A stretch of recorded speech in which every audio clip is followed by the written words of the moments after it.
Le prix de la mise en scène du Festival de Cannes 2025.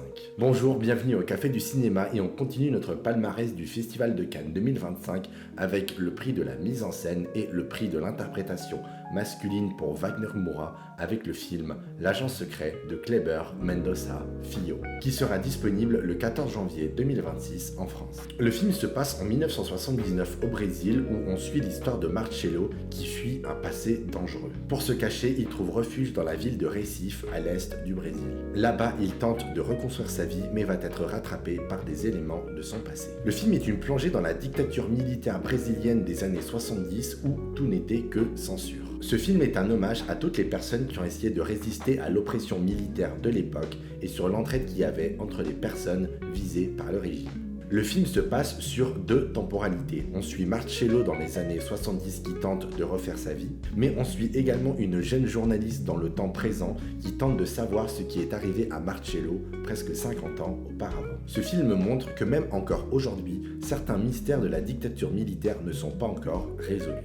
Ce film fait écho à un autre film brésilien sorti l'année dernière qui est « Je suis toujours là » de Walter Salles, qui a pour thème le même sujet, les civils disparus et effacés par la dictature militaire brésilienne. L'Agent secret se veut être un film d'archives. D'ailleurs, ces derniers ont une importance particulière dans le film, que ce soit dans le passé ou dans le présent. Ces deux temporalités, mis bout à bout, montrent que le passé a une influence sur le présent et que le présent aura une influence sur l'avenir, et que les erreurs du passé ne doivent plus se reproduire. Ce film rend hommage à des films issus de la culture populaire comme Les Dents de la Mer ou L'Armée des Ombres. Alors pour ma part, j'ai une petite déception vis-à-vis de ce film car je trouve que le film s'arrête en plein milieu de son climax. La jeunesse du film est en partie due à une résistance contre le gouvernement de Bolsonaro. D'ailleurs, Wagner Moura explique la naissance de ce film par « Ce qui nous a vraiment rapprochés, ce n'est pas le cinéma, c'est la politique ».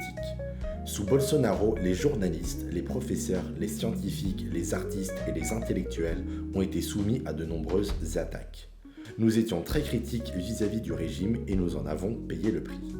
J'ai réalisé un film, Marighella, sur Carlos Marighella, opposant communiste à la dictature militaire assassiné en 1969, qui a été présenté au Festival de Berlin en 2019, mais que nous n'avons pu montrer au Brésil qu'en 2021, parce que le gouvernement l'a censuré. Kleber aussi a beaucoup souffert durant cette période. Notre relation est donc en partie basée sur le soutien qu'on s'est apporté l'un à l'autre. La jeunesse du film est à chercher là, dans une amitié nourrie par un esprit de résistance. Voilà, c'est sur ces paroles contre le gouvernement de Bolsonaro que je vous laisserai aller découvrir L'Agent secret de Kleber Mendonça Filho le 14 janvier 2026. Pour ma part, je vous souhaite une bonne journée et j'espère vous